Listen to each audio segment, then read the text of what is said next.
मिस्र की राजधानी काहिरा में स्थित गीज़ा का महान पिरामिड एक बेहद ही प्राचीन और ऐतिहासिक स्मारक है जो दुनिया के 7 अजूबों में से एक है।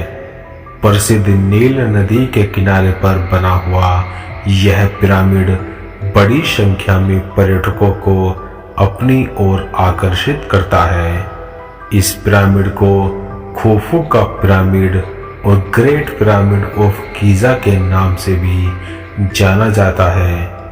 कहा जाता है कि मिस्र के महान राजा खुफू की मौत के बाद उनके शव को इसी पिरामिड में दफनाया गया था और सिर्फ वही नहीं बल्कि उनके बाद अन्य राजाओं के शवों को भी उनके आभूषण और अन्य चीजों के साथ इसी पिरामिड में दफनाया गया था। आपको जानकर हैरानी होगी कि करीब 14 एकड़ में फैला यह विशाल पिरामिड आज भी उसी स्थिति में है जैसा इसे बनवाया गया था। सदियों से यह पिरामिड अपनी खूबसूरती से दुनिया भर के पर्यटकों को अपनी ओर आकर्षित करता रहा है। कहा जाता है कि गीज़ा के महान पिरामिड का निर्माण 2560 ईसा पूर्व यानी 4580 साल पहले किया गया था। माना जाता है कि इसे बनाने में 23 साल का लंबा वक्त लगा था और इसे बनाने के लिए 1 लाख मजदूरों ने काम किया था। यह ग्रेट पिरामिड विशेष प्रकार के चूना पत्थरों से बना हुआ है और इसका वजन करीब 5.5 अरब किलो है। इस पिरामिड की ऊंचाई 450 फीट है। आपको जानकर हैरानी होगी कि यह ऐतिहासिक पिरामिड वर्ष 1311 तक दुनिया की सबसे ऊंची इमारत के रूप में मशहूर रहा है। महान पिरामिड में लगभग 23 लाख पत्थर ब्लॉक्स का इस्तेमाल हुआ था जिनका वजन करीब 50 टन रहा होगा।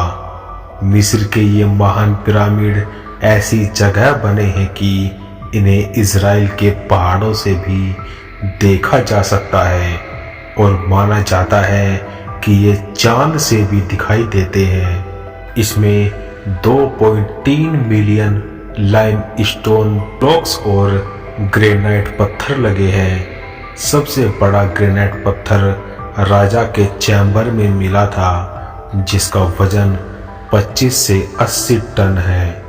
गीज़ा के ग्रेट पिरामिड में कुल कितने तहखाने हैं इसके बारे में तो कोई नहीं जानता, लेकिन अभी तक के शोध के मुताबिक इसमें 3 तहखाने मिले हैं।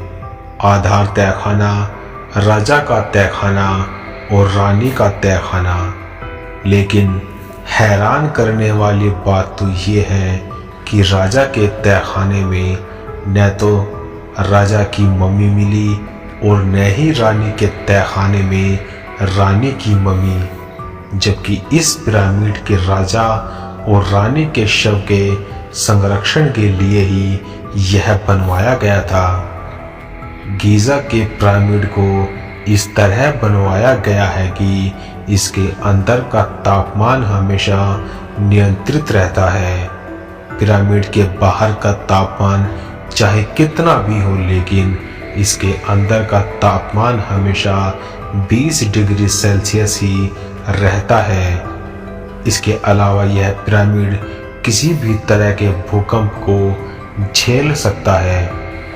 कहा जाता है कि गीज़ा का पिरामिड अंदर से किसी भूल भुलैया की तरह है और यह अंदर से इतना बड़ा है कि अगर कोई व्यक्ति पहली बार इसके अंदर जाता है जो इसके बारे में नहीं जानता तो वह वहां पर फंस सकता है।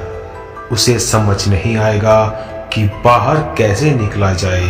द ग्रेट स्फिंक्स पूरे मिस्र की सबसे आश्चर्यजनक मूर्ति है जिसके बारे में आज तक कोई नहीं जान पाया कि यह किसके लिए बनाई गई थी। 73 मीटर लंबी और 20 मीटर ऊंची इस मूर्ति की सबसे खास बात तो ये है कि इसे एक ही पत्थर को काटकर बनाया गया है। अभी तक वैज्ञानिक इस सालों पुरानी पिरामिड की बनावट की चर्चा ही करते थे, पर अब वैज्ञानिकों ने ग्रेट पिरामिड के मुख्य प्रवेश द्वार के करीब 9 मीटर लंबा एक छिपा हुआ गलियारा खोजा है। मिस्र की सुप्रीम काउंसिल ऑफ एक्टिविटीज के प्रमुख मुस्तफा वजीरी ने कहा कि अधूरा गलियारा शायद पिरामिड के वजन को या तो मुख्य प्रवेश द्वार के आसपास बांटने के लिए मुख्य प्रवेश द्वार का इस्तेमाल अब पर्यटकों के आने जाने के लिए किया जाता है। यह खोखला गलियारा मेन गेट से 7 मीटर की दूरी पर है। उन्होंने कहा है कि हम अपनी स्कैनिंग जारी रखने जा रहे हैं ताकि हम देख सके कि हम क्या कर सकते हैं। यह पता लगाने की कोशिश कर रहे हैं कि इसके नीचे या इस कॉरिडोर के अंत तक हमें क्या मिलता है। ऐसा माना जाता है कि पिरामिड के एक अन्य भाग में राजा के मकबरे के ऊपर 5 कमरे बनाए गए थे। इनका काम पिरामिड के वजन को आपस में बांटना था। वजीर ने कहा कि यह संभव था कि फिरौन के पास एक से अधिक दफन कक्ष थे। आज की हमारी ये वीडियो यहीं तक। अगर आपको हमारी ये वीडियो अच्छी लगी तो लाइक करें, शेयर करें और जाते जाते हमारे चैनल को सब्सक्राइब करें। मिलते हैं नेक्स्ट वीडियो में, तब तक के लिए बाय एंड टेक केयर।